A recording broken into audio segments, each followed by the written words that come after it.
Welcome to the Jordan Brico Channel. Eh bien le bonsoir les amis, on est jeudi, il est 20h, c'est le live des ninjas. Un plaisir de vous retrouver cette semaine, j'espère que vous allez bien, je vois qu'il y a du monde déjà dans le chat. Robin, non, ce n'est pas le DJ du Cube, mais j'aimerais bien y retourner sincèrement. Salut à toi Sad, salut Norbert, Mason, Wakni, bienvenue. Beau gosse, merci à toi, beau gosse, belle gosse, je sais pas. Merci d'être présent, j'espère que vous allez bien, que vous passez une bonne semaine. Demain on est vendredi, le week-end. Enfin, là, je vous cache pas que j'ai une semaine assez violente au niveau du boulot, mais tant mieux, on va pas se plaindre. Bienvenue Emmanuel, bienvenue à vous. N'hésitez pas à follow la chaîne, hein. Vous pouvez faire un petit follow. En plus, il y a une petite animation, là, une notification des familles qui peut popper, ça fait plaisir. Ce soir, vous avez dû le voir, vous avez dû recevoir un email, vous l'avez sûrement vu sur les réseaux sociaux. J'ai un invité de marque, un poteau. Romain Pirotte, on va arriver vers lui très rapidement. Est-ce que ça va? Est-ce que vous allez bien déjà? Est-ce que vous allez bien? Est-ce que vous êtes prêts pour cette web interview? Ça faisait quelques semaines que j'avais pas fait de web interview. Je crois que la dernière c'était avec Rudy, si je ne dis pas de bêtises, sur les Rolex. L'investissement Rolex, il y a eu aussi la crypto. Il y a eu la crypto, c'était le dernier. C'était sur la crypto. Bienvenue Face, bienvenue Pierre, Anaïk, bienvenue à toi Thomas. Merci d'être sur le chat, merci. On va switcher et on va accueillir tranquillement notre invité de ce soir. Hop, je switch. Hello. Salut yes. Romain, comment tu vas? Tu m'entends bien? Nickel, nickel. Je vais quand même demander dans le chat si vous entendez bien Romain, si le son est nickel. Normalement on te voit bien, moi j'ai un bon retour sur toi, donc ça devrait être super. Salut à toi Lune, Kaiser, bienvenue. Prenez place. Prenez place. Ce soir, on a énormément de choses à voir. On a plein de petites thématiques comme ça, croustillantes à aborder. Mais dans un premier temps, Romain, pour ceux qui ne te connaissent pas, je vais te laisser te présenter un petit peu qui c'est que tu es, qu'est-ce que tu fais. Je te laisse la parole. Eh ben, merci pour l'invitation, mec. Ça fait vraiment plaisir. On est combien là? Ouais, 72, 80? Ouais. Oh, c'est cool. 72, c'est ça cool. fait plaisir, ça fait plaisir. Depuis le temps en plus qu'on devait se faire au moins un live. Mais de ouf. Sur ma chaîne. Mais de ouf. C'est vrai qu'on en parlait depuis des mois et on devait faire ça. Mais du coup, voilà, on l'a fait ce soir. Ouais. C'est une première fois et ça sera peut-être pas la dernière. Hein. On va voir avec le chat s'ils sont chauds à déjà voir une version 2. On va déjà faire la version 1. Carrément, mec. Et prochaine fois sur ma chaîne. En tout cas, c'est bien initiative. Je te remercie vraiment. Mais pour ceux qui me connaissent pas, je vois qu'il y a pas mal de copains de Malte également dans le chat. Ouais. Je m'appelle Romain Pirotte. J'ai 23 ans. Je fais du référencement depuis vraiment tout jeune. D'ailleurs, on a fréquenté les mêmes forums, on a fréquenté un petit peu les mêmes personnes également. D'où, ou même si ça fait un an qu'on se fréquente, toi et moi, Jordan, ouais. Je te connaissais avant et la première fois que je t'ai venu à Malte, c'était il y a 3 ou 4 ans, je crois. Et je t'avais déjà croisé. Je crois pas que tu m'avais vu, mais j'avais croisé tes associés, qui d'ailleurs est un de mes mentors également, Arthur notamment. Et voilà, donc je fais du SEO vraiment depuis tout jeune. J'ai fait au début du développement, après je suis parti sur le SEO, sur l'affiliation. Et là, ça doit faire maintenant, voilà, passionné par le SEO, par le business en ligne. Depuis 2 ans, je fais de la formation en ligne, donc de la formation SEO, affiliation et SEO Black Hat. J'ai sorti pas mal de logiciels entre-temps, des logiciels qui ont bien fonctionné, notamment un qui s'appelle BHM Generator. J'ai sorti d'autres formations, j'ai sorti aussi une plateforme de liens. Voilà, je fais pas mal de projets, toujours dans l'écosystème SEO, toujours créer de la valeur pour les gens que j'ai formés, pour les gens qui me suivent, même les confrères que je connais depuis pas mal de temps. Et toujours dans l'objectif principal, vraiment de créer de la valeur et d'éduquer davantage de personnes. Et même moi, le premier, d'apprendre de mes erreurs et voilà, de s'améliorer chaque jour, quoi. Okay, et là, je suis en train. Ouais, vas-y, je suis venu à Malte. Et je suis venu à Malte pour faire une agence SEO. Donc justement, j'ai recruté pas mal de collaborateurs pour voilà, accompagner aussi des gros comptes, des gros clients qui me connaissaient depuis longtemps, que j'ai formés mais qui n'ont pas forcément le temps ni l'argent d'internaliser, de payer quelqu'un 3-4 000 euros en SEO. Bah voilà, ils nous prennent en prestataire et on fait le job pour eux, quoi. Ok. Là, on peut voir, t'as vu, c'est chaud de résumer quand même quelques années de la vie très rapidement. Il y a plein de points qui m'intéressent, bien évidemment. Mais déjà, le premier point, tu m'as dit que tu avais 23 ans. Ouais. T'as commencé à quel âge l'entrepreneuriat?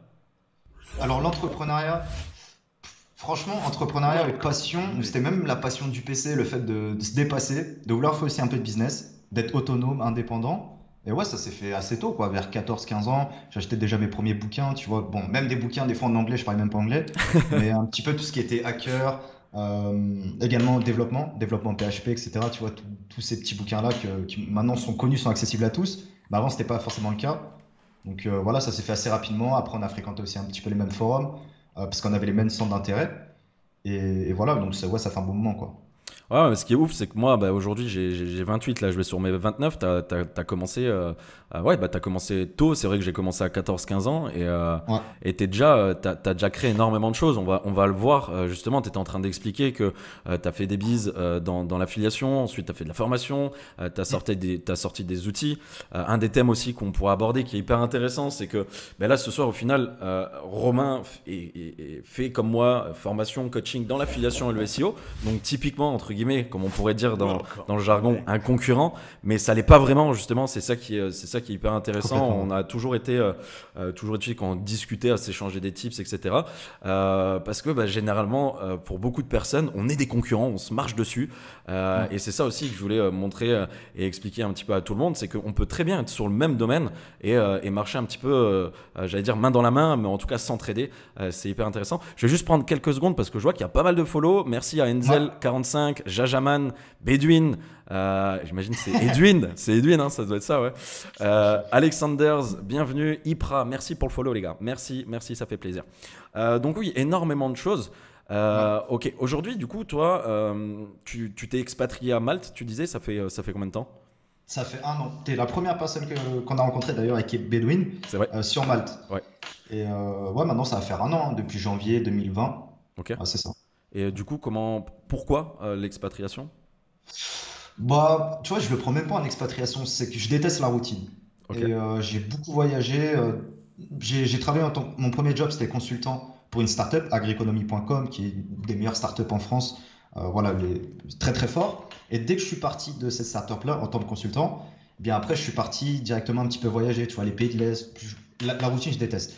Vraiment, mon but, c'est vraiment de me mettre, euh, comment on dirait, en dehors de la. C'est quoi la fameuse phrase que maintenant tout le monde connaît? De vraiment sortir de ma De zone de ta zone de confort. confort, ouais. Ok. Ouais, c'est vraiment au quotidien, que ce soit dans le business, dans la vie pro, la vie perso. En fait, je déteste la routine. Et à Paris, j'ai gardé mes bureaux pendant 1 an, donc là où j'ai vraiment élaboré tout le système de formation, de logiciels, etc. Et bah, je commençais à tout simplement stagner en termes de compétences, en termes de networking ou autre. Et là, je me suis dit, bon, bah, je bouge. Je suis venu en vacances avec des potes à Malte pendant une semaine. Au final, j'ai bien aimé, donc j'y suis revenu habiter, quoi. Tout simplement, j'ai toujours la même valise. C'est même pas une valise, c'est un bagage. En fait, je préfère ne pas être dépendant du tout. Et c'est pareil en affiliation, c'est pareil dans le business. Je veux vraiment créer aucune dépendance et pouvoir du jour au lendemain, voilà, partir parce que je veux tout simplement aller ailleurs. Et voilà, c'est vraiment un petit peu le sentiment de liberté, quoi. Ouais, ouais. Et je me rappelle la première rencontre qu'on a eue. C'est vrai que généralement, moi, à Malte, pour ceux qui ne savent pas, voilà, c'est une île où vous avez dû le savoir, mais il y a de plus en plus d'entrepreneurs qui partent sur cette île-là. Alors oui, il y a ce délire de taxes, de facilité d'administration, etc. Mais il y a aussi le fait que Malte, c'est un espèce de noyau de l'entrepreneuriat. Et ce qui est aussi intéressant, c'est qu'on peut rencontrer plein d'entrepreneurs, que ce soit francophones ou même anglophones, et échanger. Sauf qu'on échange quand même différemment par rapport à la France, où en France, on aurait très vite malheureusement pas mal de tabous autour de l'argent. À Malte, beaucoup moins. C'est-à-dire que Ouais. c'est déjà arrivé qu'on puisse parler bien évidemment d'argent, etc. Il n'y a pas ce jugement à Malte. Alors après, tout dépend avec qui on parle bien évidemment, mais il n'y a pas ce jugement. Il y a plus ce truc un peu à l'américaine de ah putain ouais, t'as fait ces chiffres-là, t'as tant d'élèves, tu fais ci, tu fais ça, t'as sorti une nouvelle formation, etc. Ou un nouvel outil. Putain bravo, tu pourrais peut-être faire ça. Et c'est plus à comment dire, soulever les personnes que malheureusement en France, très souvent, de les rabaisser parce qu'il y a de la réussite ou il y a du gain d'argent derrière.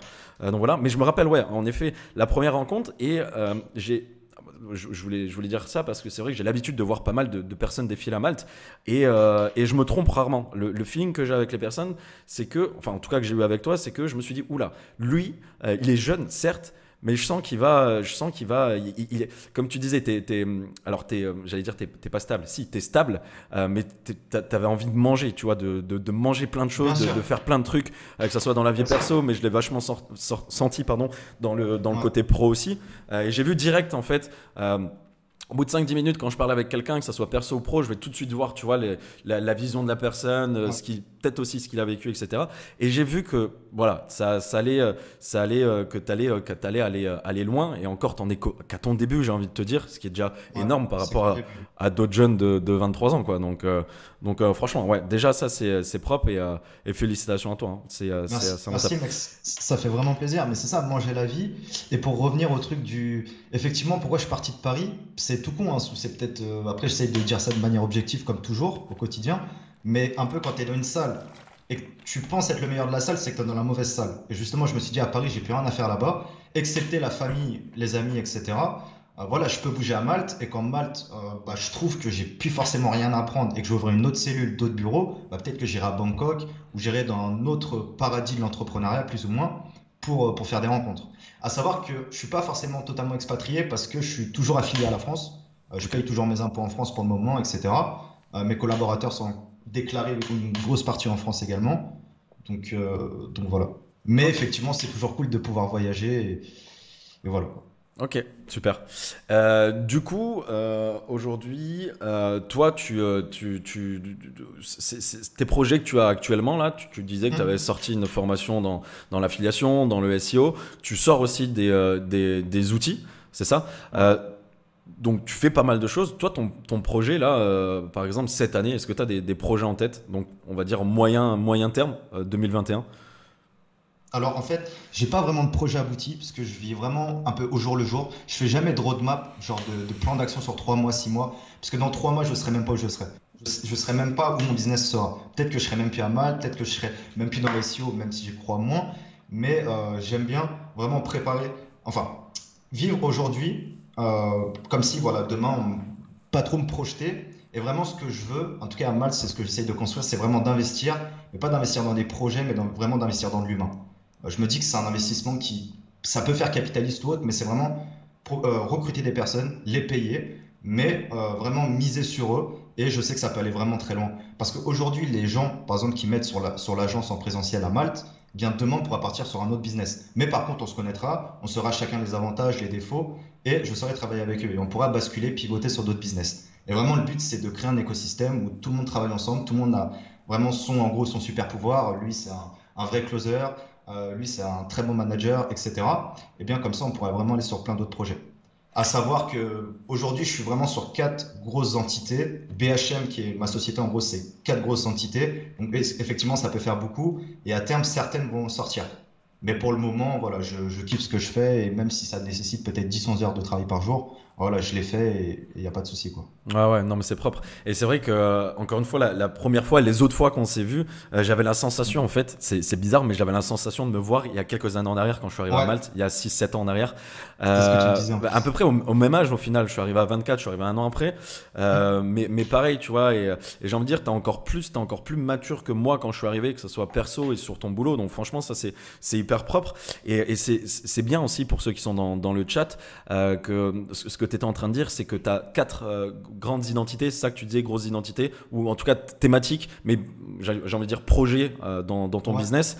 Et c'est que tu mets, bon, c'est classique, hein, je le répète souvent, mais tu mets pas tous tes œufs dans le même panier. C'est-à-dire que si demain tu as un truc qui te casse la gueule, bon, bah, tu as 3 autres projets qui sont là et puis voilà, qui peuvent te rapporter de l'argent, qui peuvent te sécuriser plutôt, surtout. Ça, c'est vraiment cool. Donc, ouais, tu disais, t'es pas forcément à voir trop loin pour le moment. J'ai envie de dire, de toute façon, ça marche de vivre pour toi au jour le jour. bien Donc, sûr. pas de gros projets 2021 ou à terme, ou même des choses que tu aimerais réaliser. Parce que ça, on a tous un truc au coin de Ouais. notre tête qu'on aimerait réaliser. Est-ce qu'il y a quelque chose au niveau boulot? Je parle pas au niveau d'un truc, t'as acheté un yacht ou un truc comme ça, vraiment. Là où tu vas te dire, en tant qu'entrepreneur, j'ai réussi. Ça serait quoi, toi, de ton côté? Alors la consécration, tu vois, c'est un truc, j'ai même pas encore d'idée. Qu'est-ce que c'est la consécration, un rêve ou autre? Aujourd'hui, tous les projets globalement, que ce soit sortir des projets, atteindre des objectifs financiers, des objectifs en nombre de clients ou en nombre de satisfactions ou autre, pour moi, je les ai atteints. Donc c'est pour ça que les projets s'accumulent, les opportunités s'accumulent. Et bah, parfois, plus je rajoute d'opportunités, de nouveaux projets, plus ça demande du temps. Et effectivement, c'est compliqué à gérer.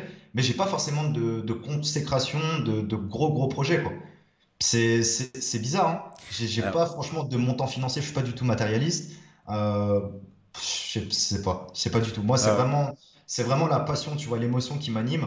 C'est pas du tout l'argent, pas du tout. Parce que, en plus, on pourra en parler des formations, qui est un modèle économique très sympathique. Bah, c'est pour ça que ça a été beaucoup bafoué, parce que voilà, beaucoup en ont lancé pour faire de l'argent, se barrer avec 200, 300 000 euros, et voilà, il n'y a plus personne. Moi, c'était pas du tout l'idée. Aujourd'hui, ça fait 2 ans que la communauté elle me suit, parce qu'avant, je faisais beaucoup d'éditions de sites. Bah, ce que tu enseignes à tes membres, voilà, à tes ninjas.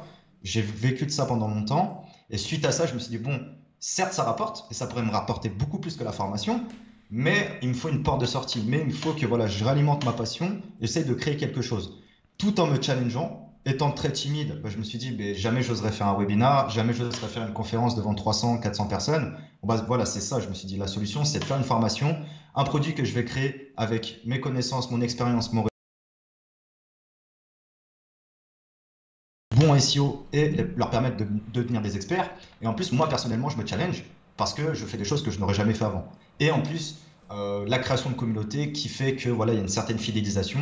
Parce que quand quelqu'un paye 1 000 euros ta formation et arrive à en faire 10 000, bon, bah, cette personne-là, elle est fidèle plus ou moins. Elle est reconnaissante, même si elle a payé ma formation, je suis le premier reconnaissant parce qu'elle m'a fait confiance. Mais voilà, c'est vraiment win-win. Et même si la personne qui n'a pas fait d'argent, si elle pense qu'elle en a eu pour son argent, elle sera là. Et moi, j'essaierai justement de lui renvoyer de nouveaux produits, de nouveaux services pour alimenter aussi sa passion, ses projets ou autres. Et ça marche vraiment comme ça. Donc, je fais beaucoup moins d'acquisitions, mais je suis plus sur la fidélisation. On m'a jamais vu faire des clashs, des buzz ou autres. Et pourtant, je devrais le faire. On me dit fais-le, essaye d'élargir ta communauté. J'ai un peu du mal à le faire, mais peut-être que je le ferai un jour. Mais Ouais. c'est vraiment tous ces trucs-là qui m'animent aujourd'hui. Je sais pas, toi, ton rêve ultime, enfin ton but d'ici 2 3 ans? Alors moi, quand tu parlais, ça me fait sourire parce que je pense que c'est pour ça qu'on s'entend bien aussi, que ce soit perso ou Ouais, pro, c'est que je suis un peu comme toi en fait, au niveau des objectifs. Je vais juste avant, juste remercier Pizza Hawaïenne. C'est un peu chaud quand même parce que pizza hawaïenne, on est d'accord, c'est là où il y a des fruits ouais. dedans. C'est pas Ananas, ouf. c'est pas Ananas, ouf. ouais, ananas. Ça le débat à chaque fois. Enfin bref. Et merci à Bagel aussi pour le follow. Mais en fait, ce que tu disais là, je suis assez d'accord avec toi.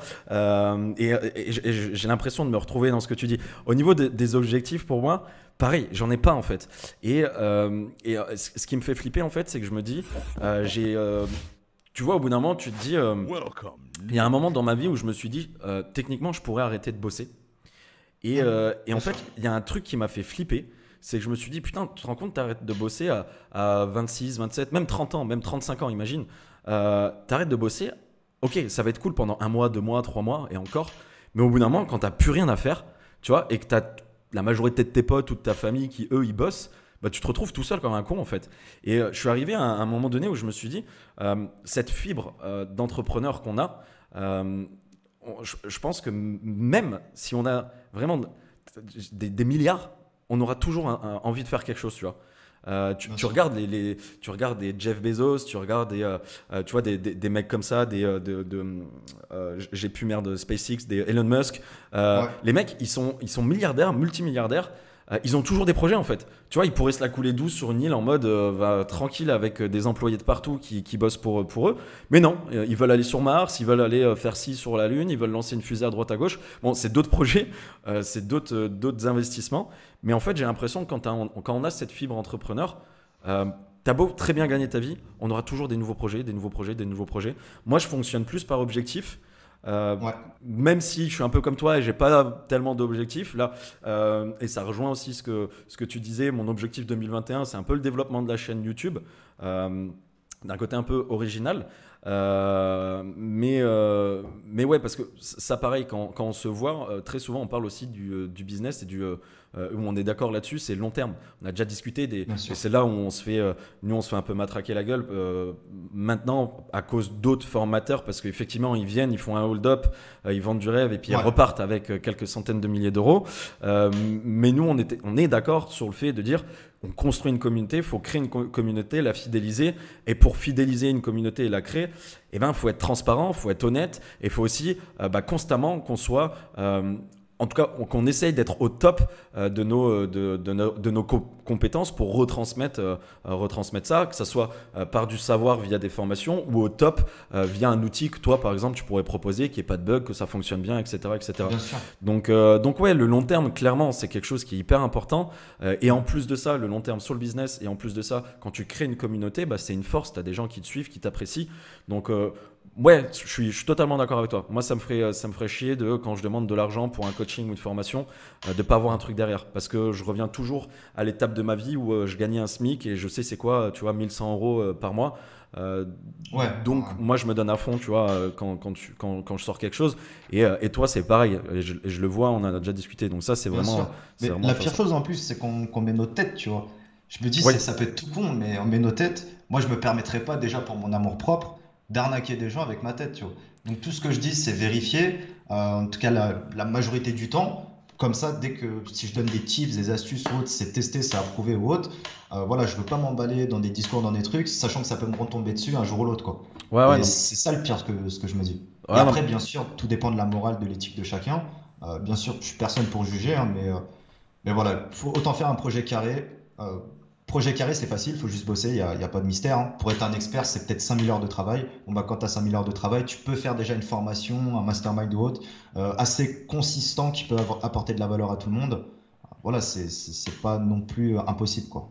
Ouais, parce qu'en fait, je pense la vente de formation, c'est devenu un business comme l'affiliation, le dropshipping. C'est devenu en fait une porte, mais même si tu t'y connais rien, tu fais la formation. Et c'est vrai que ça, c'est un peu embêtant. Et c'est pas seulement dans le making money, hein, tu as des formations vraiment dans tout sur Internet. Généralement, quand on parle de formation en ligne, tout de suite, on s'arrête à la formation pour gagner de l'argent, etc. Mais voilà. Mais j'ai l'impression que les personnes, en général, moi personnellement j'ai quand même de la chance parce que avec tout ce que je fais, que ce soit les publicités YouTube, les vidéos YouTube, enfin tout ce que je fais, tu vois, j'ai quand même très peu de rageux. Ouais, Donc toi je pense que c'est pareil parce que t'es pas comme tu disais tout à l'heure au clash ou enfin moi en tout cas quand je vois des vidéos ou des lives que tu fais, ça se voit que tu vois que t'es humain, t'es transparent. C'est ouais. vrai que bon, après il y en a d'autres qui sont parfois un peu plus compliqués à analyser, mais voilà, je pense Ouais, de que toute c'est façon, il y a toujours, hein. Après, c'est sûr que c'est compliqué, mais au moins ça forge pour le caractère, mais il y aura toujours des haters. Toujours des ah haters oui. parce que de toute façon, c'est obligé. Même l'abbé Pierre ou je ne sais pas qui avait potentiellement des haters. Ah Donc oui. tu te dis, toi, en tant que formateur, ta formation, elle peut être la meilleure. Bon, la personne en face, elle aura d'autres attentes. Peut-être qu'elle va trouver ça trop cher, pas assez cher. Donc au final, il y a toujours des problèmes et il y aura toujours plus ou moins de dommages collatéraux. Mais déjà, si la majorité, tu as des bons feedbacks ou autre, bah, c'est que le taf a été fait, quoi. Ouais, ouais, non, Et c'est clair. après, il faut juste ajuster le marketing ou autre, ce qui est un peu délicat, effectivement, quand on débute. Mais Ouais. Non, non, mais c'est clair. Et puis, de toute façon, comme tu dis, il y aura toujours des personnes mécontentes de ce que tu fais ou de ce qu'on fait.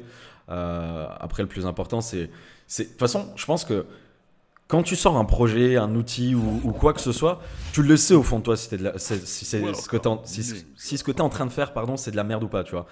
Tu le sais si tu vas arnaquer des gens ou si tu, même bien sans parler sûr. d'arnaquer, mais à donner un contenu qui est pas ouf. Donc voilà, je pense que.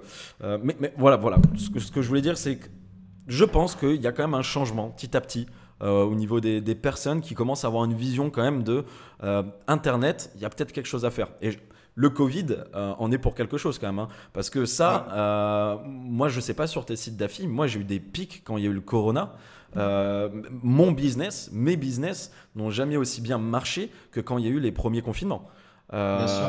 Et c'est dire que tu avais de plus en plus de personnes pardon, qui voulaient se renseigner sur comment faire de l'argent sur Internet, tu vois, pour comprendre comment ça fonctionne, etc. Donc je pense qu'ils sont en train de réaliser qu'il y a quelque chose. Et effectivement, bon, après, on a la facilité parfois de mettre les formateurs dans une case, mais ça va évoluer. Ça va évoluer, et d'autant plus, c'est là où je voulais en venir. Je ne sais pas si tu as vu, mais il y a de plus en plus de masterclass d'entreprises françaises qui créent des masterclass. Il y en a un, c'est Mentor Show, c'est un pote qui s'appelle Ouais, Mathieu que je connais. j'avais Et fait l'autre, des commissions en affiliation, d'ailleurs, ouais. Et, pour tes ninjas. ouais, ben voilà. Et du coup, ça, c'est pour ceux qui savent pas, c'est des espèces de masterclass. Donc, parfois qui est mal vu pour les personnes quand on dit masterclass. Et où il y a à contrario, au lieu de voir des formateurs making money, ça va être des personnes qui sont célèbres pour soit de la magie, pour du foot. Là, je sais que Mentor Show, il travaille avec Karim Benzema, il travaille avec de grands cuistots étoilés, il travaille avec des humoristes. Kev Adams, bon, qu'on aime ou qu'on n'aime pas, ouais, voilà, mais qu'on aime pas, ça reste quand même des personnes célèbres et c'est hyper intéressant. Et je crois qu'il a même eu DJ Snake. Donc incroyable le truc, quoi, tu vois, c'est ouf. Et je pense que la masterclass et la formation en ligne, là, on y est. Et dans, je pense, 1, 2, 3 ans, ça va devenir une banalité. Pas dans le sens où c'est nul, mais dans le sens où on se formera tous en ligne. Et d'ailleurs, aujourd'hui, là, j'ai tourné une vidéo par rapport à ça où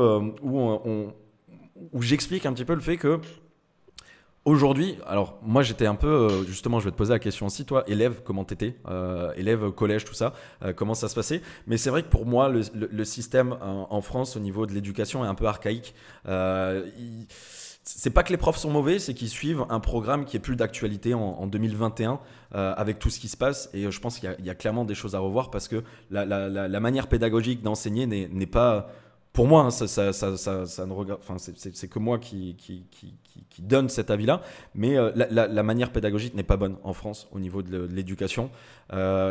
Typiquement, quand tu vois qu'il y a des youtubeurs qui t'expliquent des trucs sur de l'histoire, sur tout ce qui va être de la science ou des trucs comme ça, c'est beaucoup plus simple à retenir que typiquement un prof où il y a son vieux rétroprojecteur avec, tu sais, ces feuilles-là et ces reprochés. Très traditionnel. Ouais. Ou des vieux films avec, il y a encore la cassette, quoi. Enfin, c'est ouf. Et justement, oui, toi, au niveau, ça m'intéresse aussi, ça, c'est à l'école. Comment, toi, t'étais à fond, bon élève? Ouais, non, bah après, je pense que ce soit au moins un petit peu des facilités, donc un peu turbulent, mais je m'y intéressais. En vrai, comme tu dis, de toute façon, c'est toujours pareil, hein. Dans la formation, bah, avant d'acheter la technique, avant d'acheter les astuces, c'est la personne qui va être captivée. Donc c'est pour ça que tout le monde a une sensibilité particulière. Peut-être quelqu'un qui va matcher avec toi ne va pas matcher avec moi, et inversement. Donc c'est vraiment ça qui joue. Pour revenir dans la formation, c'est que la formation, enfin les personnes, on peut se l'avouer, cherchent aussi une personne à suivre parce qu'il faut une vision, une voix. Et c'est ça qui joue aussi. Avec les profs, pour moi, c'est pareil. Donc il y a des excellents profs, mais effectivement beaucoup de profs aussi très traditionnels. Donc ça peut être assez dérangeant. Et c'est pour ça que très rapidement, je suis allé sur les forums, je suis allé me documenter, j'ai même essayé de créer mes propres passions. C'est ça au final, parce que t'es pas passionné instantanément par le web ou par le SEO. C'est parce que tu essaies justement de travailler plus, de te challenger, et le travail fait devenir une passion. Ouais.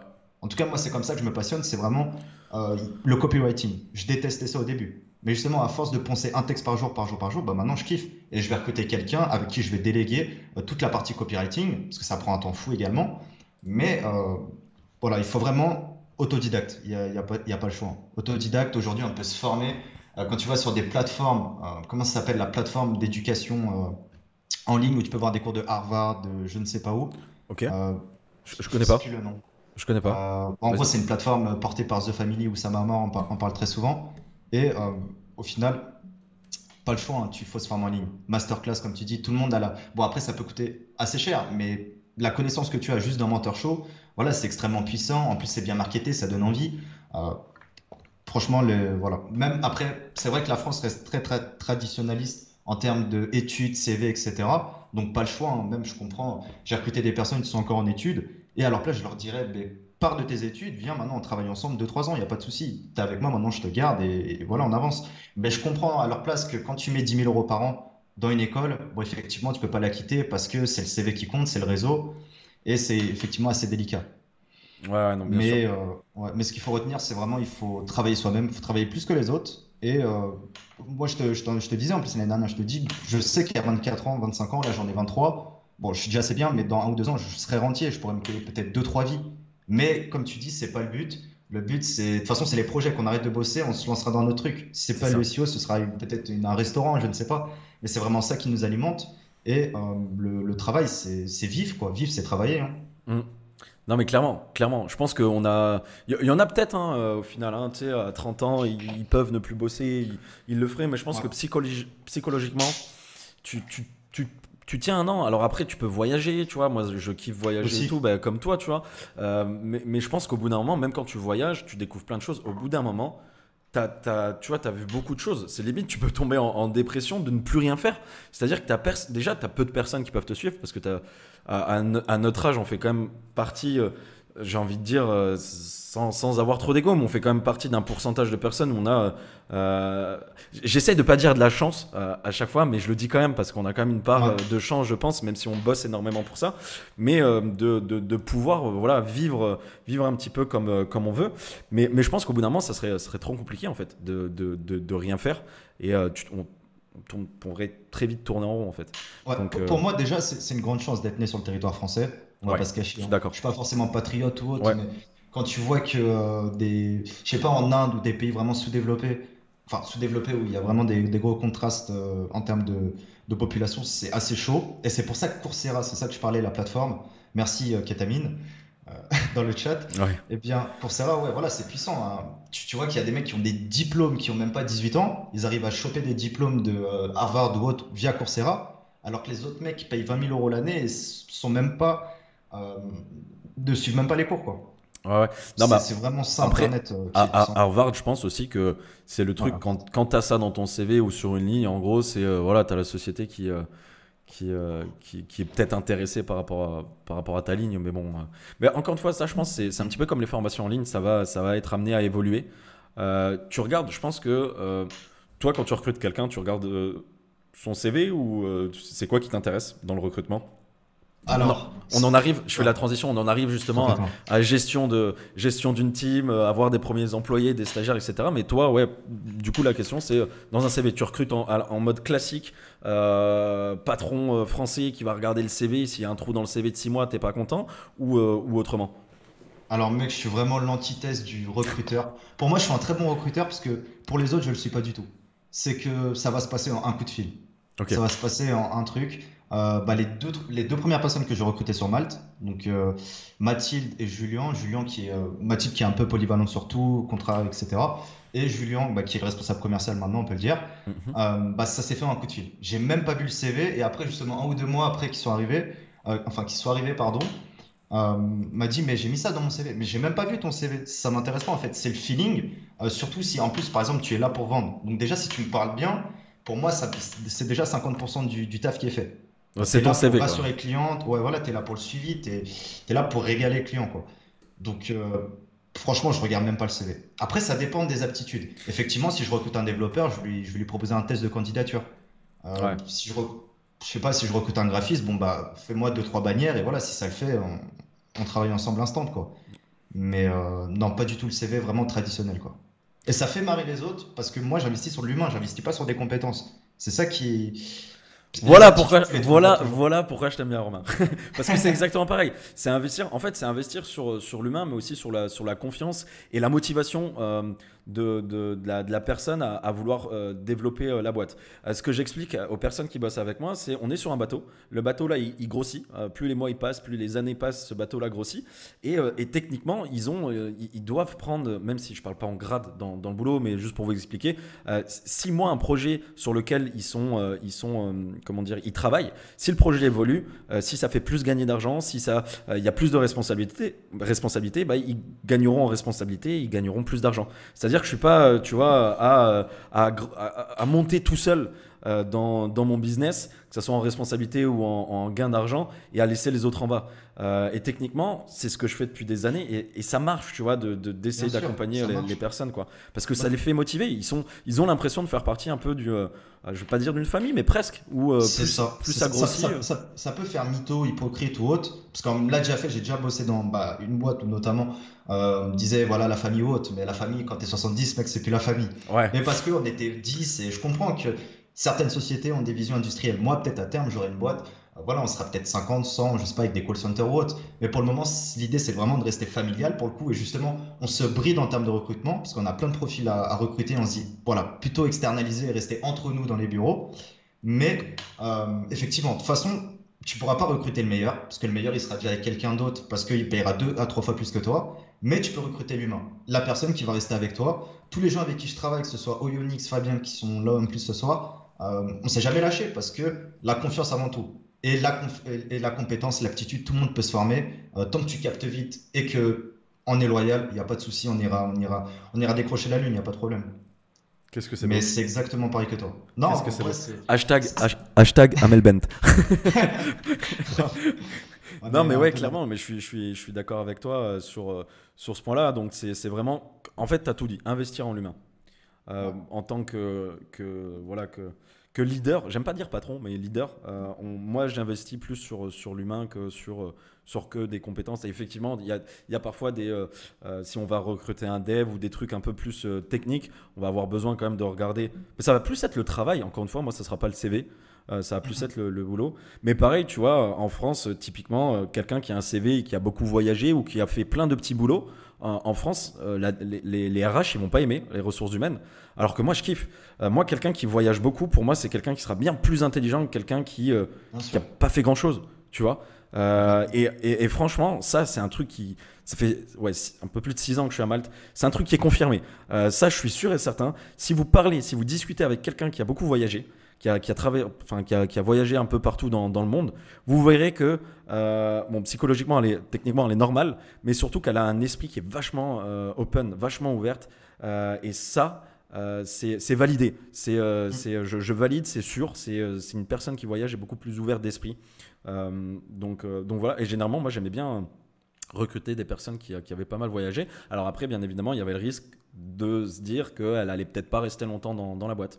Mais je pars du principe que si je devais rencontrer cette personne-là au moment-là et qu'elle est intéressée de venir dans cette boîte-là et qu'il y a un match, que ça se passe bien, bah, je me dis même si elle reste 6 mois et qu'elle aura construit un bout dans la boîte, bah, tu vois, c'est super quoi. Elle aura pris de l'expérience, elle nous aura aidé et puis après, voilà, même si Ouais. je suis quand même à travailler plus long terme avec les personnes parce que c'est vrai que c'est pas évident quand tu recrutes pas mal de personnes s'ils partent tous les 6 mois quoi. C'est un peu le problème, hein. Mais effectivement, en tant que, comme tu disais, leader ou dirigeant de la société ou qui apporte sa vision et qui est censé montrer un petit peu la voie, euh, eh bien, c'est vrai que c'est délicat. Tu peux pas tout avoir. Et quand moi, j'essaye de me contenter de ce que j'ai et pas forcément de trop demander non plus. Notamment si tu prends un stagiaire, bon bah effectivement, s'il reste 4 mois, il fait du travail excellent, bon bah tu seras potentiellement, tu sais qu'il va partir. Donc l'idée justement, c'est que les stagiaires, là actuellement, il y a eu 2 stagiaires et ils sont partis. Enfin, la dernière part demain. Par contre, on continue en freelance. Et demain, peut-être, ça va débaucher également sur un poste, un CDI ou autre. Mais c'est vrai qu'on peut pas tout avoir. Et si la personne est très talentueuse, bon, bah, des fois, humainement, ça peut pas forcément matcher. Donc, déjà, je préfère que ça matche humainement. Et après, voilà, les compétences, ça viendra. Il n'y a pas de souci. Si l'écosystème est là, s'il y a la confiance, s'il y a le respect, moi, je me fais pas de souci, quoi. Je demande pas forcément à bosser avec des gens qui ont fait HEC ou autre. Il y a pas de Ah, problème. surtout que tu vas les former sur le terrain. Et généralement, ce qui Complètement. m'arrive très souvent, moi, c'est à l'époque, quand j'étais avec les associés, Arthur et tout, Ouais. dans les bureaux, on avait recruté, je crois, une personne qui avait fait des études dans ce qu'on voulait recruter. Mais techniquement, je préfère avoir quelqu'un qui n'est pas forcément formé sur le domaine. Alors, sauf exception, développement web, etc., parce qu'ils sont obligés. Mais parfois, quand je recrute une personne qui n'a pas fait l'école, par exemple de web marketing, elle va apprendre, si elle est curieuse et motivée, elle va apprendre plus vite que cette personne-là qui a fait l'école. Surtout qu'à l'école, encore une fois, on va croire que je tape sur l'école, mais tu sais, il y a ce truc, ça arrive pas tous les élèves, mais il y a des élèves qui sortent de web marketing et Ouais. ils arrivent dans le monde un peu du boulot et ils pensent qu'ils connaissent beaucoup de choses, alors que quand tu vois en théorie ce qu'ils ont vu, waouh, ça n'a rien à voir avec ce qu'on fait en pratique en fait. C'est totalement ça. Je me Moi dis, aussi. ils apprennent des trucs que j'ai jamais appris, mais qui me servent à rien. Dé- Aujourd'hui, Bah, tu vois. déjà pour parler de SEO, faut pas recruter un SEO parce qu'il n'y a pas d'école de SEO, déjà c'est Non, sûr.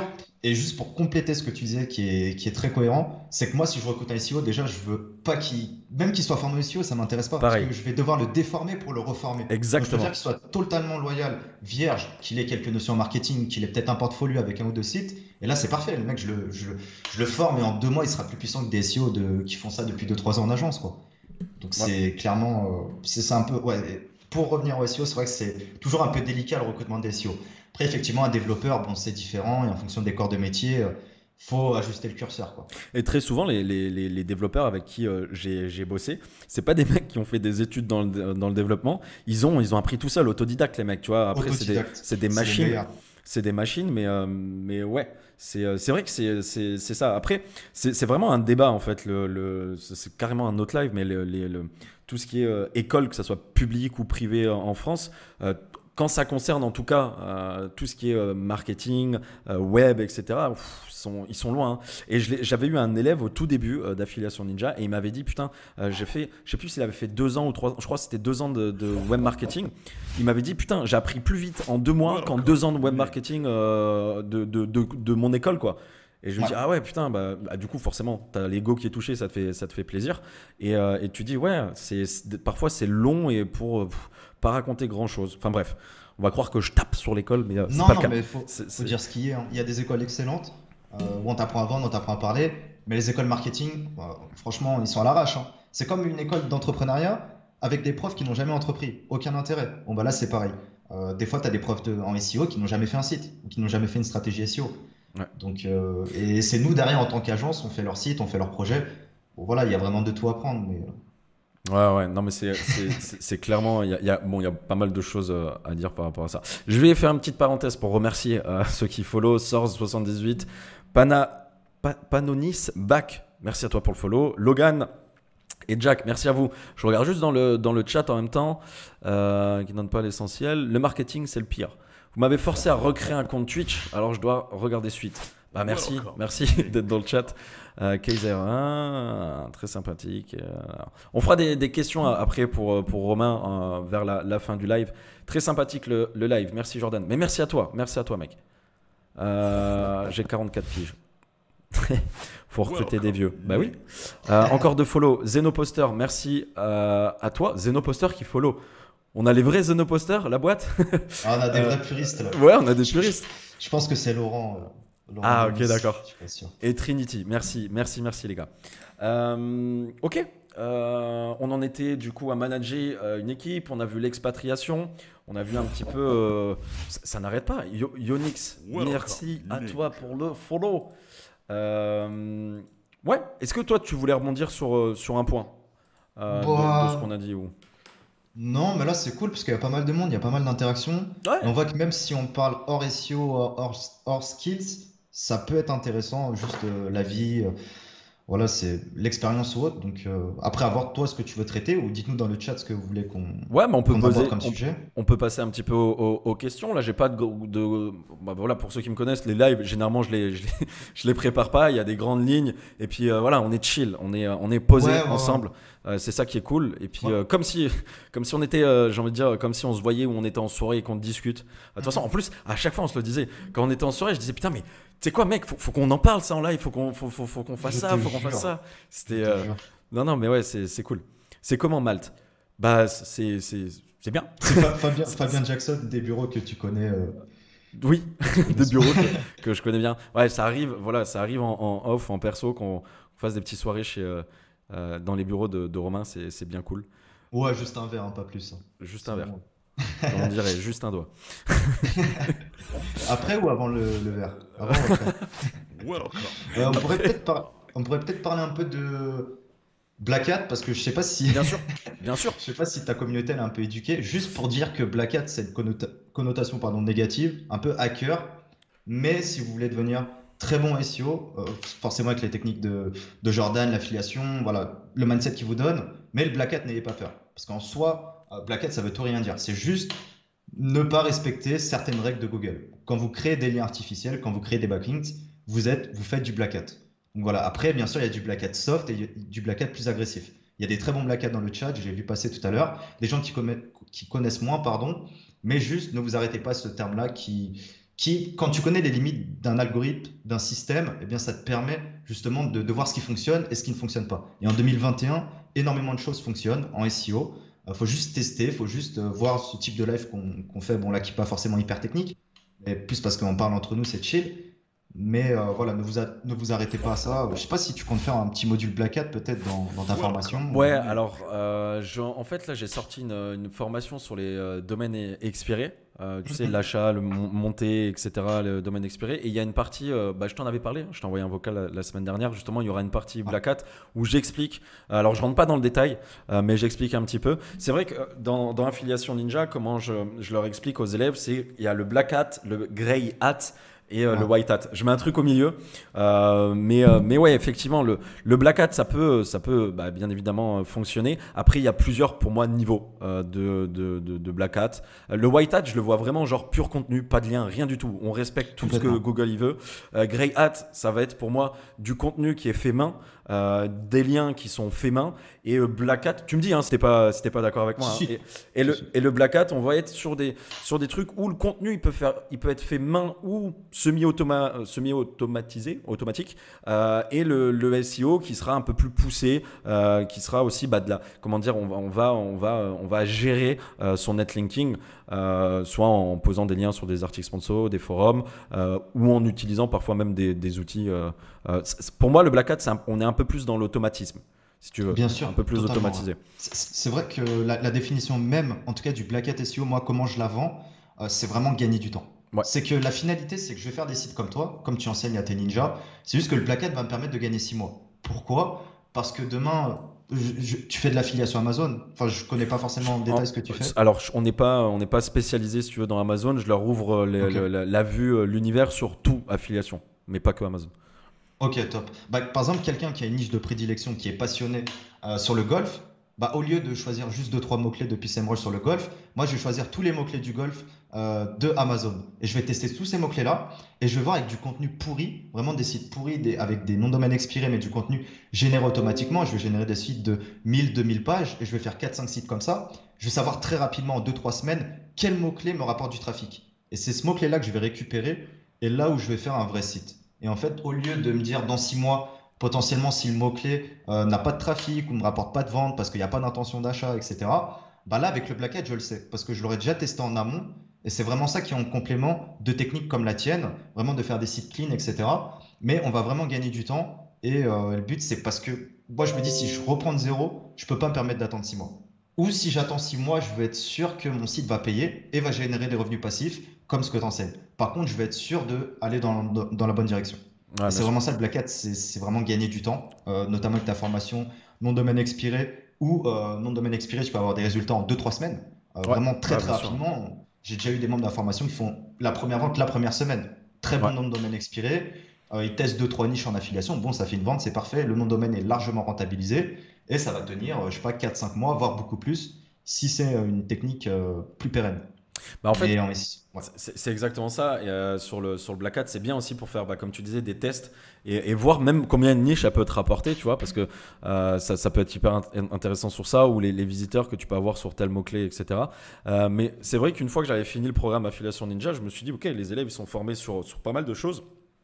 Mais à chaque fois, ce que j'essaye de chercher, c'est accélérer le processus du SEO. Bon, après, plus on veut accélérer le ranking, plus on est proche du black hat. Mais je me suis dit, qu'est-ce que je pourrais faire pour que ça soit un peu plus rapide. Et je me suis dit, ok, une fois qu'ils ont les connaissances de tout le programme Affiliation Ninja, pourquoi pas leur présenter les domaines expirés. Et une fois que tu sais comment analyser une niche, créer un site internet et référencer, et que tu t'associes ça à un domaine expiré, putain, t'es le roi du pétrole en fait, tu vois, c'est trop bien. De toute façon, on peut se le dire entre nous, hein, le SEO c'est relativement simple, les concepts on peut rapidement les savoir, mais c'est qui va trouver la bonne affiliation et qui va vraiment bosser. Mais en soi, le SEO, je trouve c'est beaucoup plus simple que le media buy, que le copywriting ou je sais pas quoi. Le SEO, ça reste du contenu, ça reste du backlinks, ça reste quelque chose de propre qui va ramener des revenus passifs. C'est pour ça qu'il y a un engouement de malade, surtout depuis le Covid, parce que toutes les boîtes ont fermé parce qu'ils n'avaient pas de... Or, les réseaux sociaux ou la publicité, et quand tu n'as plus de cash, c'est le SEO qui te ramène de l'argent et des visiteurs tous les jours. Et d'où l'engouement, d'où vraiment la facilité de déployer des stratégies SEO. Certes, c'est un peu moins sexy que la pub, parce que la pub, tu lances une campagne, si elle fonctionne, tu es rentable le lendemain, quoi. Le SEO, ça prend un peu plus de temps. Mais la pérennité fait que, quand tu veux te créer un patrimoine, quand tu veux te créer une retraite, c'est parfait. Ouais. C'est ouf. Pareil, j'ai tourné une vidéo aujourd'hui où c'était, je compare le SEO à Facebook Ads. Et le truc, c'est que oui, tu as des résultats rapides sur Facebook Ads. Par contre, demain, tu peux avoir ton compte bloqué, tu vois, sur Facebook. On est vraiment, pour moi, pour avoir fait les deux, vraiment, avoir fait beaucoup de Facebook Ads et même là, aujourd'hui, du YouTube Ads, le SEO, ce qui est bien, c'est que si c'est bien fait, putain, tu peux durer des années sur Internet, être bien référencé, etc. Donc, c'est vraiment cool. Mais ce que je dis, c'est c'est qu'il n'y en a pas un qui est meilleur que l'autre, même si je préfère quand même le SEO, bien évidemment. Mais les deux peuvent s'associer sur certains projets, donc c'est même recommandé. Je vais juste, parce que... Oui, vas-y, dis-moi. Ah non, pardon, il y a une bonne petite question dans... Ouais, je voulais aller aux questions, ça tombe bien. Ok, j'avais une question vraiment pertinente. De Mike ? Il y a des chances que l'affiliation meure. Qu'est-ce que tu en penses ? Il y a des chances que l'affiliation meure. Eh bien, même si l'affiliation meurt, j'ai envie de dire, à partir du moment où tu sais analyser un concurrent, créer un site internet et référencer, l'affiliation, c'est juste une technique de monétisation. Derrière, tu peux monétiser avec plein d'autres trucs, quoi. Je sais pas, toi, ouais. De toute façon, des modèles économiques, il y en a tellement. Et s'il n'y a plus l'affiliation, il y a le dropshipping. Là, en ce moment, je me fais kiffer, je fais des vidéos, je montre des tips un peu aux dropshippers qui sont très bons e-commerçants, pardon, mais assez mauvais en SEO. Donc, justement, essayer de les former, de leur donner quelques techniques, une vision globale pour vraiment leur permettre de gagner en visibilité. Parce que c'est vrai que le e-commerce, ça peut être intéressant. Tu as des super paniers moyens, tu as de la rétention, tu as des trucs vraiment top niveau business. Contrairement à l'affiliation où tu peux faire une vente une fois, c'est vrai que c'est beaucoup plus simple. Le cafetan marocain, c'est vrai que c'est beaucoup plus simple. Tu n'as rien à gérer, la logistique ou autre, mais ça peut être peut-être moins rémunérateur. Mais pour moi, l'affiliation, ça ne mourra jamais parce que ça a toujours existé. L'affiliation, c'est tout simplement de mettre en relation deux entités, deux personnes, peut-être deux business. Et c'est même le système même de l'apporteur d'affaires. Ouais. Et avant, quand tu connais quelqu'un, vas-y, je te mets en relation et je prends une commission. Là, c'est exactement pareil. Et vu le nombre considérable de e-commerce, de sites de services qui existent, il y a toujours des affiliations qui existeront. S'il n'y a plus d'affiliation, il n'y a plus de web, je pense. Mais il n'y a même plus de vie, en fait. Non, mais je vais aller encore plus loin. Parce que, comme tu dis, ça fait longtemps que ça existe. Tu vois, même à l'époque des châteaux, j'ai envie de dire, tu avais peut-être un shop dans le château. Tu as le petit mec villageois qui ramenait quelqu'un dans ce truc-là. Et j'en suis sûr, à l'époque, il touchait une pièce, tu vois. C'est sûr et certain. Exactement au Moyen-Âge, en plus. Voilà. Vraiment l'humanité, quoi. Mais clairement, sauf qu'aujourd'hui, en fait, on a la possibilité de traquer ça d'une manière quasi automatique, en fait. Donc ouais, non, ça, pour moi, on est qu'au début, en plus. Tu sais, on est qu'au début de l'affiliation. Et ce que je dis à chaque fois à mes élèves ou aux personnes qui m'écoutent, c'est que l'affiliation, vous pouvez en faire avec tout ce qu'il y a autour de vous. Là, le monde, là, tout le monde qui est dans le chat, vous regardez autour de vous, tout ce qu'il y a autour de vous, vous pouvez faire de l'affiliation avec. C'est ça qui est ouf, que ça soit du physique ou du digital. Donc c'est ça qui, moi, je trouve hyper puissant, en fait, dans l'affiliation. Voilà, il y a plein de points intéressants.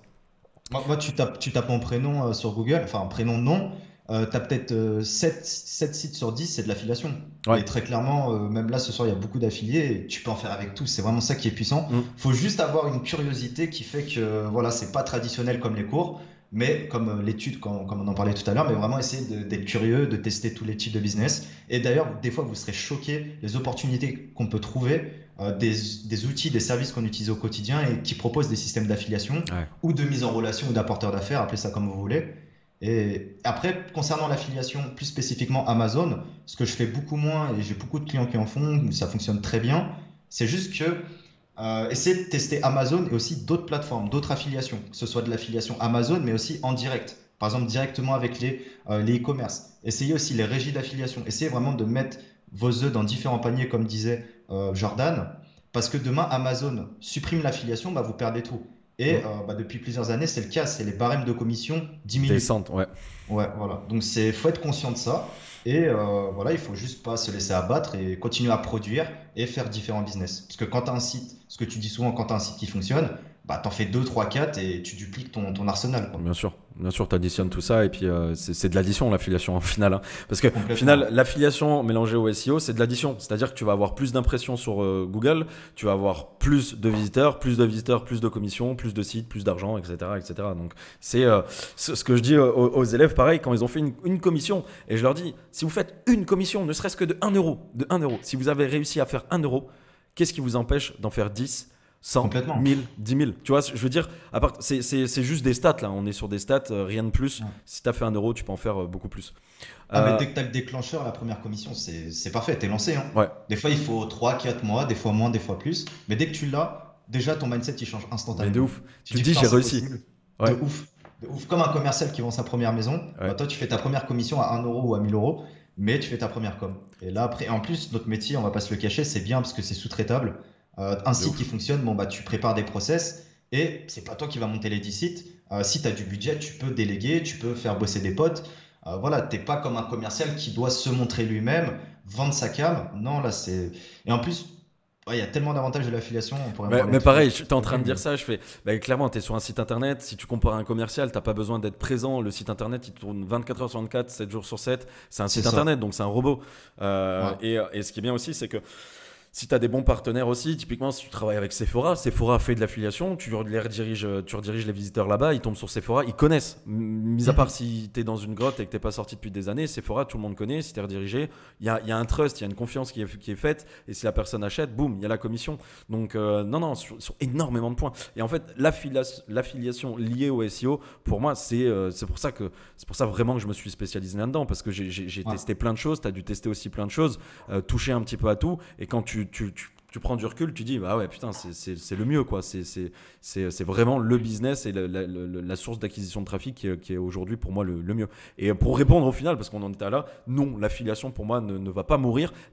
Peut-être dans le temps il sera différent d'une autre manière, mais il va pas mourir. Très clairement C'est ça va pas sûr. mourir. Non, il y a toujours des trucs à faire, hein. Après, pour revenir un peu au Black Hat, pour vous donner un exemple concret pour ceux qui vraiment ne connaissent pas du tout, bah si, imaginez, vous rentrez dans un e-commerce international d'affiliation, vous pouvez proposer, vous pouvez faire de l'affiliation pour leurs produits, et bien vous, ce que vous allez faire, au lieu potentiellement de créer du contenu de zéro qui va prendre du temps, qui va demander voilà, de s'informer sur le produit, bah, ce que vous pouvez faire, c'est identifier les sites affiliés étrangers qui font de l'affiliation pour ce site-là et traduire ces sites-là. Et vous allez passer automatiquement, vous allez traduire peut-être 100 contenus qui fait de l'affiliation pour le site en question. Vous allez traduire d'anglais à français automatiquement avec des outils. Et au final, vous avez un site en place. Vous allez pouvoir tester différents produits, différents mots-clés que vous auriez traduits du site anglais. Et de cette façon-là, vous allez gagner énormément de temps. Et ce qui fonctionne, les 3 produits que vous allez vendre, par exemple, parmi les 100 produits que vous avez proposés, si vous en vendez 3, bah, vous refaites un site totalement propre avec du vrai contenu uniquement sur ces 3 produits-là, parce que vous savez qu'ils fonctionnent. Ouais. Juste petit aparté pour Non, tout ce mais qui c'est est. hyper intéressant, c'est hyper intéressant. C'est Euh, vraiment le fait de gagner du temps, quoi. Tout à l'heure, on parlait avant le live, tu voulais Link Express, t'en as parlé tout à l'heure. C'est ça, hein, Link Express. Ouais, Link Express, c'est ça, c'est la plateforme de lien qu'on a sortie en août 2020, donc ça fait, putain, ça passe tellement vite, ça doit faire 6 7 mois, ça cartonne, parce Est-ce- que, bon, Tu peux expliquer rapidement c'est pourquoi? bah, en gros, rapidement, c'est qu'il y a la communauté depuis 2 ans. J'ai sorti pas mal de logiciels, de formations avec l'équipe, etc. Et un gros besoin se faisait ressentir, c'était les stratégies de backlinks, c'était proposer des backlinks sur notre réseau, proposer des backlinks en Ninja Linking, comme ce que tu fais. On a une grosse équipe, il y a vraiment beaucoup de personnes, hein. Il y a plus de 15 personnes qui bossent à plein temps, donc en Ninja Linking, qui font que s'inscrire sur des forums thématiques, qui vont créer des liens pour nos clients. Demain, voilà, un client commande 20 liens, par exemple, de Ninja, qui a un site dans la cuisine. On va identifier 20 spots, donc peut-être 20 forums cuisine, et on va créer des liens naturels sur des forums qui ont des fois 1000, 2000 domaines référents, et on va envoyer des liens vers le site cuisine. Et il n'y a rien de plus naturel que ça, que le lien Ninja, t'en parles souvent. Ouais. Et on fait aussi de l'article sponsorisé vraiment à petit prix. Voilà, le but, c'est pas forcément de faire trop de promotion. Là, on a sorti la 3e version, ça a vraiment cartonné en 3 jours. On a fait vraiment des objectifs records. Donc, merci à tous pour la fidélité. Et on essaye de faire ça au mieux, quoi. Ok. Je vais partager le lien dans le chat, comme ça, s'il y en a qui sont intéressés, boum, vous pouvez aller directement dessus. Merci, c'est Euh, super cool. Et juste pourquoi on le fait, c'est pas forcément pour s'enrichir pardon, davantage, mais je sais parce qu'il y a des clients qui achètent des backlinks parce qu'il y a un gros TF, mais derrière, il y a rien derrière. Le spot, il est filtré, il est spammé, il laisse tomber. Voilà, beaucoup de personnes se font avoir. Et moi, je sais que si je sors un produit, bah, c'est plus ou moins ma réputation qui est en jeu.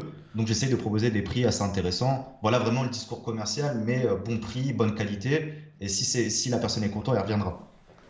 Ouais, Donc, comme d'hab, en gage de comme qualité, puis on d'hab, monte notre c'est tête. ça. Et puis encore une fois, hein, pour ceux qui me connaissent pas et ceux qui me connaissent, quand j'invite quelqu'un en live ou quand je recommande quelqu'un, ça m'est déjà arrivé où j'ai des personnes qui cherchaient soit une agence SEO ou quelqu'un pour les aider au niveau du SEO, mais plus en mode prestation. Moi, je fais pas de prestation et que je t'ai déjà recommandé. Voilà, généralement, en fait, c'est un petit peu comme sortir une formation ou un outil. Je pars du Ouais, principe que quand tu recommandes quelqu'un, bah, c'est ton image qui est en jeu encore. Tu vois, c'est ça. J'essaye bah, tout simplement, quand je recommande une personne, d'être sûr qu'il y a un vrai truc derrière. Donc, En plus, voilà, c'est ce que je te disais quand tu me recommandais. Je te dis, mais t'as pas forcément vu potentiellement ce que je peux faire, par exemple, en vente de backlinks. Ma formation, tu l'as pas forcément vue, mais voilà, tu avais confiance. Mais ouais, effectivement, des fois, je le sais. on peut se faire avoir ou autre. Après, on le sait avec les feedbacks, parce que le monde est petit, la sphère SEO est petite. Ouais. Et en tout cas, c'est cool de me recommander, c'est vraiment sympa, quoi. Non, mais avec plaisir, avec plaisir. Je vais revenir parce qu'il y a eu des questions tout à l'heure. Il y a Mike qui a posé une question. Partant de rien en termes de connaissances, à 44 ans, avec tous les pros existants déjà, il y a moyen, à force de travailler et de motivation et de persévérance, pardon, d'y arriver. Je te pose la question du coup. Moi, du coup, oui, totalement, hein. Si tu as envie de faire du SEO, de l'affiliation, prends la formation de Jordan. Après, je sais pas tes finances, je sais pas dans quoi tu veux t'investir, combien de Ou temps Robin. par jour. Au revoir. Mais oui, après, on va pas se cacher, hein, le travail, en plus, tu as 44 ans, donc c'est pas moi qui vais te l'apprendre. Mais le travail, ça paye toujours, que ce soit du SEO, du web ou un vrai business ou physique ou autre, ça payera toujours. Après, le SEO, on en fait l'éloge durant ce live. Pour nous, ça nous paraît simple, concret, ça fonctionne parce qu'on vit de ça. Mais effectivement, bon, il y a beaucoup de business où de loin ça peut paraître hyper attrayant et en fait pas du tout. Mais le SEO, oui, ça fonctionne. Ouais. Et c'est pas non plus, faut pas non plus un bac plus 5, faut pas des années d'études, quoi. Si une bonne formation, un bon plan d'action, c'est carré, ça peut fonctionner. Je pense, Mike, si tu as posé la question là, c'est à ton âge en fait, parce que tu précises ton âge de 44 ans, il n'y a pas d'âge, hein. J'ai envie de dire, bon, c'est sûr, si tu commences Ah à oui, il y a pas 85 d'âge. ans, ça va être compliqué, mais il y a pas d'âge pour commencer. Mais c'est vrai que je pensais à ça tout à l'heure, je voulais rebondir, j'ai zappé, mais je viens de m'en souvenir. Le SEO, moi au début, quand j'ai commencé, waouh, j'ai eu c'est Matrix, tu vois le truc, c'est la matrice le SEO, c'est-à-dire que tu te dis ah ouais, tu dois te plonger, comprendre l'algorithme, c'est quoi, blablabla. Et ce qui m'a un petit peu saoulé au début, moi, ce que j'explique tout le temps, c'est que le SEO comparé à d'autres domaines ou d'autres choses qu'on peut apprendre, c'est que 1 plus 1 égale 2. Le SEO, c'est 1 plus 1, peut-être que c'est ça, mais il faut peut-être aussi faire ci, ça, et on n'est pas sûr.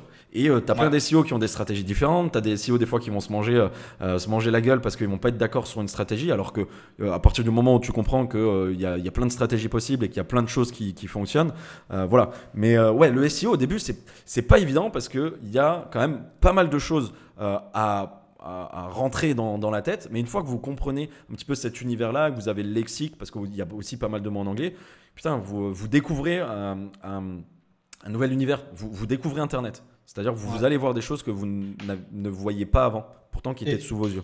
et surtout, ce qui est fort le SEO, c'est que on peut en plus vite s'y passionner.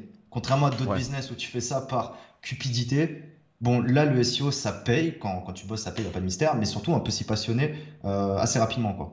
Donc ça, c'est Ouais. assez intéressant. Ouais, ouais. Je suis en train de regarder dans le chat hein, s'il n'y a pas d'autres questions. Après 44 ans, moi, j'ai des membres, et parmi les plus assidus, qui ont bien plus que 44 ans. Pour, euh, Ah oui, mais pour pareil. répondre à Mike. Pareil. Pareil. Et d'ailleurs, c'est ouf parce que Et qui font du black hat. ouais, les premiers élèves que j'ai eus, ils étaient pas loin de la cinquantaine. Pas loin de la cinquantaine. Ouais. Coucou petite fleur, je regarde juste, hein, je check. Après, je peux Affiliation comprendre. égale thune égale forever. Oui. Pourquoi ça Merci, Rachel. pas tant à partir du moment où tu as de la data, ok. Est-ce que vu qu'il y a pas mal d'interactions, hein, j'ai pas envie de louper une question qui serait intéressante. Changer un site, tac tac tac. Google payant soon. Non, je pense pas que Google sera. Enfin, mis à part s'il y a une grosse actu, mais je pense pas que Google sera forcément payant. Je suis intéressé par.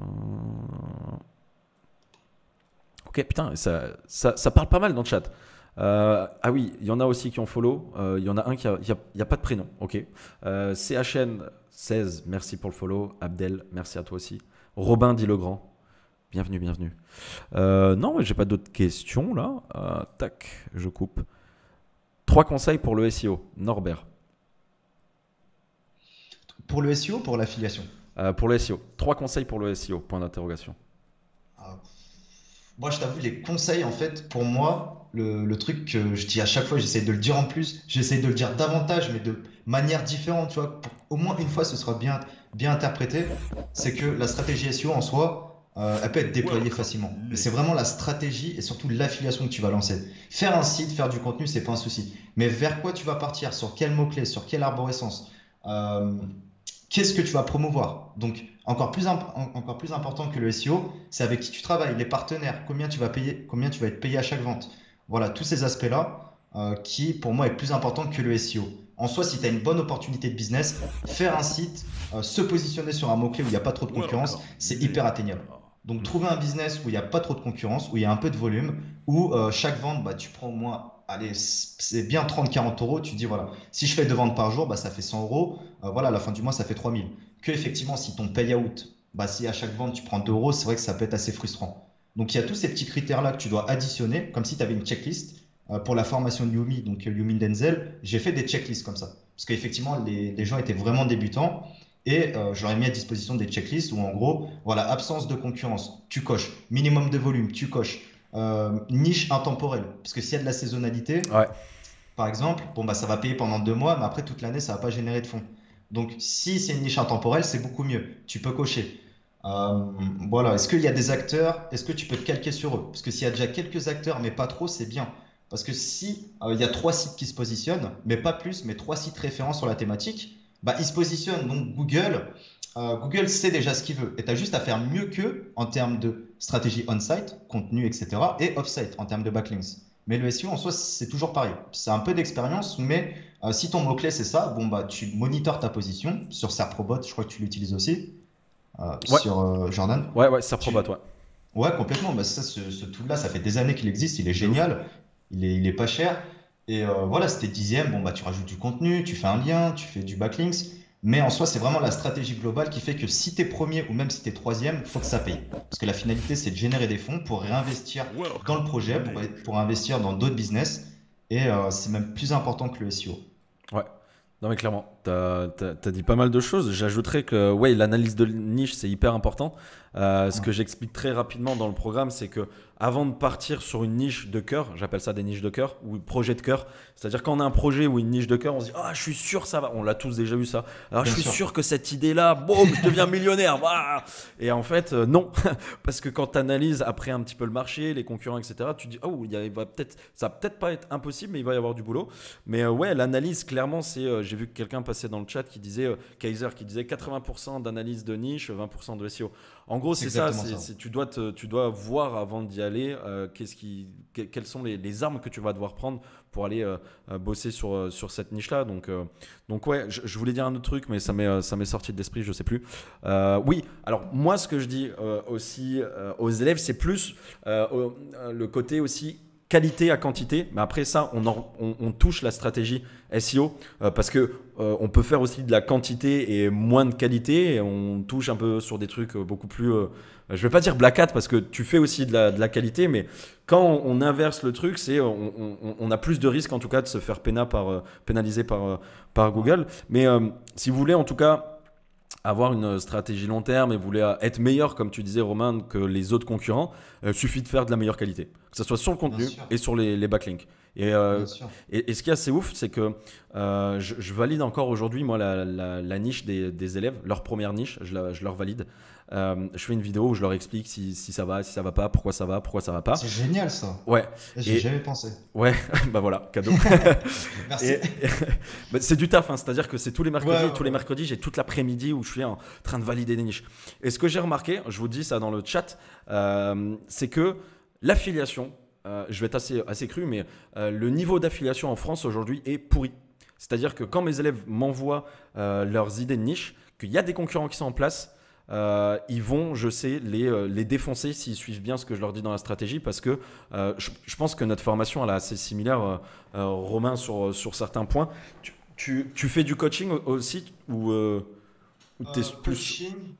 Alors j'en fais, mais j'ai fait des coachings groupés, notamment ma formation de débutant que j'ai fait avec Oyonix qui est là ce soir, et initialement une succession de live, et qu'après on a regroupé pour créer une formation. D'accord. Mais effectivement, voilà. Mais du coup, ouais, c'est assez ressemblant où quand vous allez regarder quand je regarde les concurrents, en tout cas des élèves, dans 95% du temps, il va y avoir des liens pourris, le contenu va pas être ouf.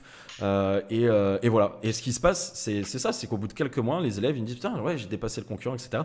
Et ce qui est encore plus ouf, et ce qui me fait plaisir, c'est que parfois il y a des élèves qui ont, ça arrive, la même idée que d'autres élèves il y a quelques mois en arrière.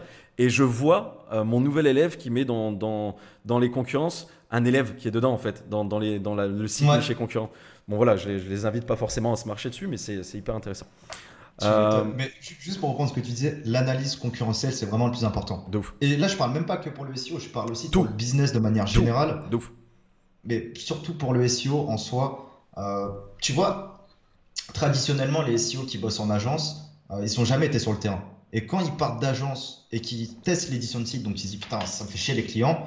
Allez, je me barre et je veux lancer des sites, je veux faire de l'affiliation, je veux faire du drop. Je suis bon SEO, donc il n'y a pas de problème. Sauf qu'ils oublient tout le côté business. Et ce qu'ils font généralement, c'est qu'ils lancent le site, ils regardent les mots-clés à forte volumétrie, ils se disent putain, là ça peut payer. Mais ils oublient même de prospecter les produits, de voir quels produits, quels services ils peuvent promouvoir. Et c'est pour ça que des fois, 3-4 mois plus tard, ils retournent en agence. Parce qu'ils sont très bons SEO, mais ils oublient l'aspect business qui est fondamental.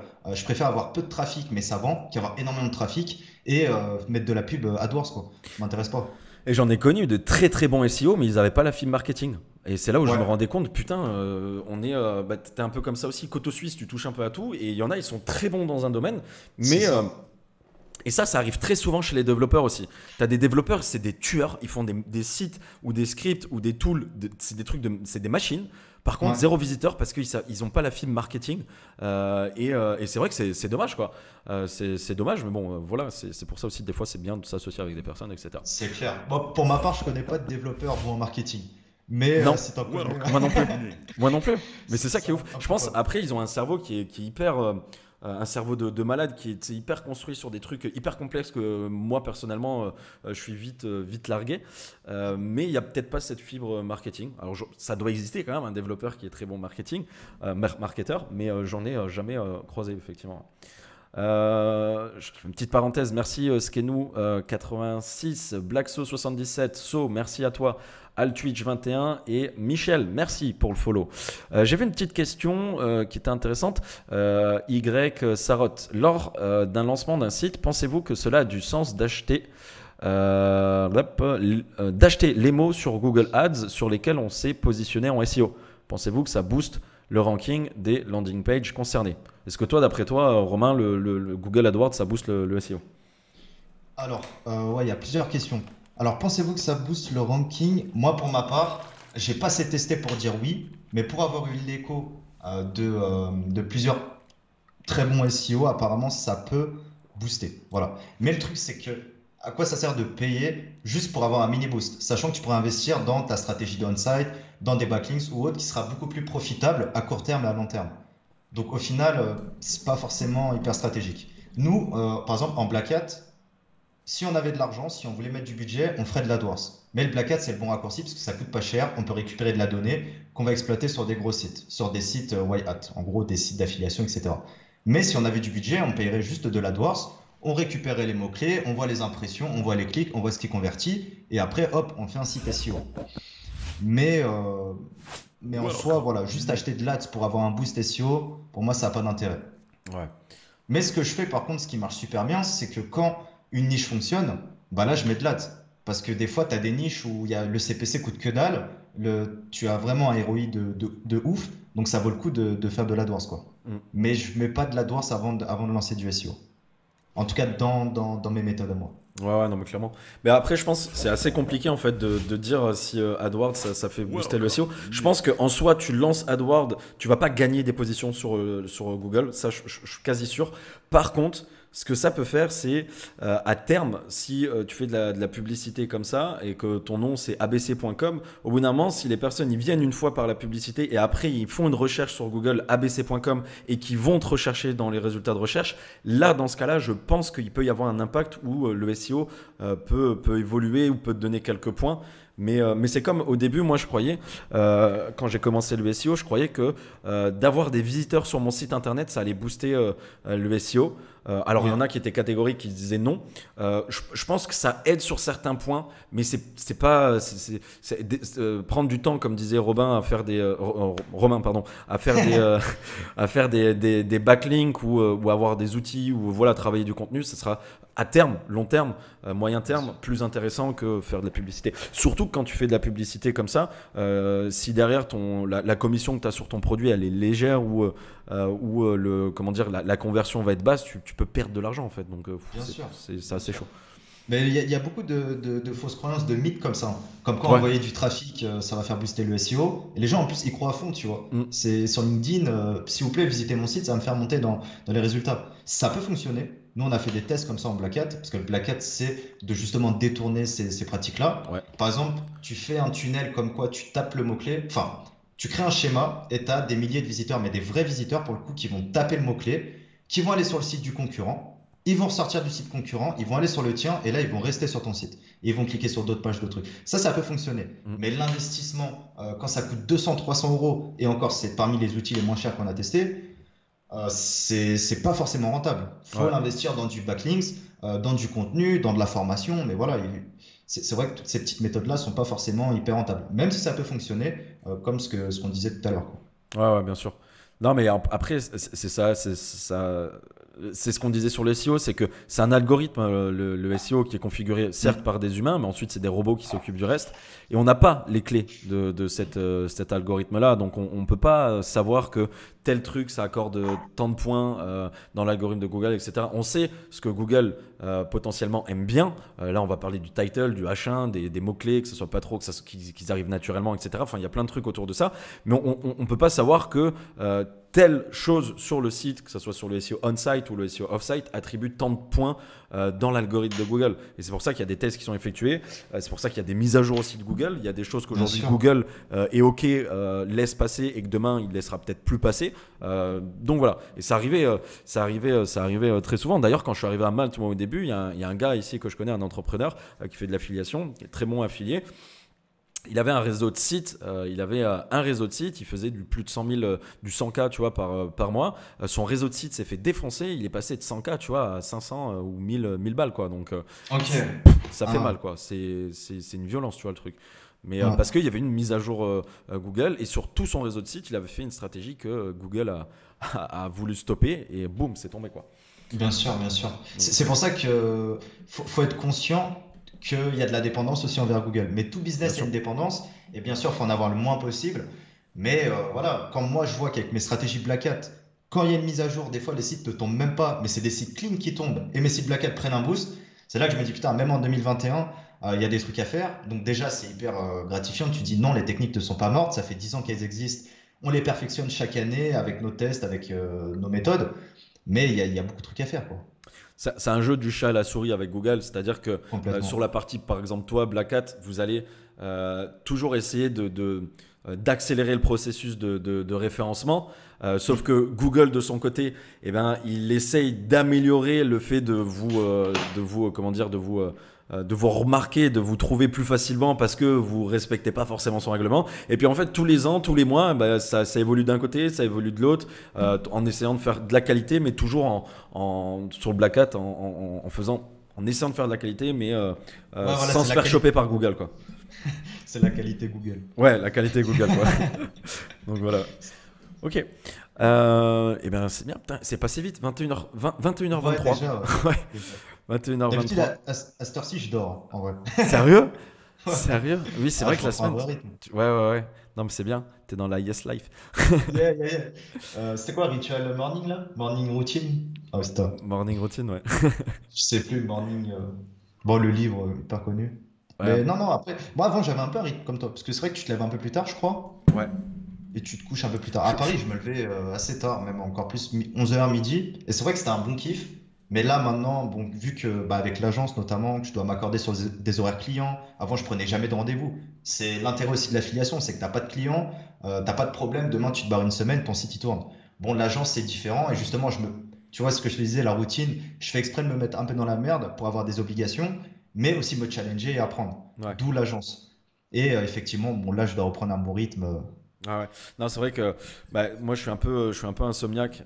C'est-à-dire que des fois je vais réussir à me, à me remettre à l'heure. Donc je vais me réveiller à 8-9 heures, ce qui est déjà énorme pour certains parce qu'ils se lèvent à 5 heures, mais 8-9 heures pour moi c'est tôt. Je vais réussir comme ça pendant quelques jours. Il suffit qu'une nuit je tape une insomnie, je vais être éclaté. Et le problème c'est un cercle vicieux parce que je me force quand même à dormir un minimum de 6 heures. Sinon, je suis une larve, je ne sers à rien la journée et je ne vais pas avancer, je vais juste être devant le PC et voilà. Donc, forcément, si je tape une insomnie 3, 4, 5, 6 heures du matin, je dois dormir 6 heures, ça peut te faire réveiller tard, tu vois. Donc, c'est vrai que c'est chiant. Mais après, d'un côté, tu vois, des fois, j'ai des coachings à 20h, 21h, j'ai les lives, tu vois, les jeudis où je finis à 21h. Certes, je suis claqué, mais d'un autre côté, je mange 21h30, etc. Donc, tu vois, ça décale un petit peu. Mais voilà, c'est vrai que ce que je dis à chaque fois, c'est à chacun son rythme. Le but, c'est qu'on sait quand on abuse. Moi, si je me réveillais à 14h, je sais que là, ça serait abusé. Par contre, voilà, si je me réveille à 10h30, 11h, que je prends le temps de me réveiller, que je déjeune, etc., et que je bosse après, voilà, si je suis bien comme ça et que je bosse bien comme ça, c'est bien. S'il y en a qui arrivent à faire un petit footing le matin à 5h, se réveiller et tout, c'est bien aussi. Parfois, on a tendance à, tu sais, quand tu veux devenir entrepreneur, les gens ont tendance à dire oui, il faut te lever, le matin, il faut lire un livre, il faut boire du thé, te lever à 5h du matin, aller courir. Non, vous ne mettez pas dans un truc comme ça. Mettez-vous dans un truc où vous vous sentez bien. Je me lève, je fume une clope et je pars direct au bureau. Un petit whisky, c'est parti. Non, mais voilà, faut pas abuser sur le truc, mais faut être à l'aise en fait. On sait, je pense qu'au fond de nous, on sait là où on est des feignasses. Ce qu'il y a à améliorer, mais d'un autre côté on sait qu'il y a des choses qu'on pourrait pas. Moi tous les jours à 5h je sais que non, déjà je suis pas devenu entrepreneur pour me lever à 5h, j'en chiais déjà assez quand j'étais à l'école, je devais partir à 7h, tu vois. Je me suis dit non, donc j'ai quand même le luxe où je me dis bon, ouais, parfois si je commence à 11h, tu vois, ça fait tard. Si j'arrive à diminuer au moins 9h, tu vois, c'est déjà bien, tu vois. Et pour certains, là je suis en train de dire 9h, ils sont en train de se dire mais c'est une grasse mat 9h pour moi. Tu bosses pour être indépendant, tu le mérites, donc au moins tu peux choisir tes horaires, c'est vraiment un kiff et se dire bon, le lundi je me réveille pas et vas-y, rendez-vous demain, tu vois. Et ça c'est tout con, mais ça fait la différence. Ouais, non, mais c'est clair. Plus la liberté géographique, voilà, tous ces trucs-là qui fait que c'est un tout et pour être épanoui, c'est important. Ouais, et je pensais à ça, il y a Mike qui vient de dire vous n'avez pas d'enfant. Et oui, je sais, j'ai pas d'enfant. Et c'est pour ça que je profite parce qu'un jour, peut-être voilà. que tu le sais pas. Si ça... Peut-être, je sais pas. Ouais, c'est possible. Attends, je fais une parenthèse parce qu'il y a du follow. Merci tout le monde là pour le follow, c'est super cool. Majdeya, merci. Ambitious, merci à toi. JPPM 40. Vous avez des pseudos de ouf quand même ce soir. Vince of Casa, pas mal aussi, j'aime bien. Bienvenue. Bienvenue à vous. Ok, et ben écoutez, je pense qu'on va être bon, à moins que tu veux dire quelque chose, Romain, toi de ton côté, tu veux clôturer sur quoi? Bah, tout est bon, hein. C'était un super moment. Merci à tous d'avoir participé durant cette petite heure et demie. C'était vraiment cool, Joe. Ouais, bah écoute, merci d'être passé. Comme je le sentais, ça allait être un bon live. Voilà, on en parlait au début, c'est un premier live. Pourquoi pas, si vous êtes chaud, on pourra faire un deuxième live. On pourra peut-être rentrer un peu plus dans le dur, dans du technique ou dans d'autres sujets même, pourquoi pas. Donc merci vraiment énormément à toi, Romain, d'être passé. 21h28, il y a peut-être l'heure d'aller te coucher, soon. Ouais. Voilà, merci au chat, merci aux viewers d'avoir été présents. Merci encore une fois pour vos follow. Peut-être on peut te suivre où, Romain, pour ceux qui t'ont pas encore vu? Instagram, YouTube, Romain Pirotte. Ouais, YouTube, c'est nickel. Okay. YouTube, je fais pas mal de contenu et on peut se dire la V2, on l'a fait sur ma chaîne. Allez, dire ça. chaud. Romain Pirotte sur YouTube, la V2 avec plaisir. Merci encore à Y Sarotte pour le follow. Je vous souhaite une très bonne soirée. Je vous dis à jeudi prochain, en live tous les jeudis à 20h. Et puis voilà, bonne soirée. Merci encore une fois à tout le monde. Ciao, ciao.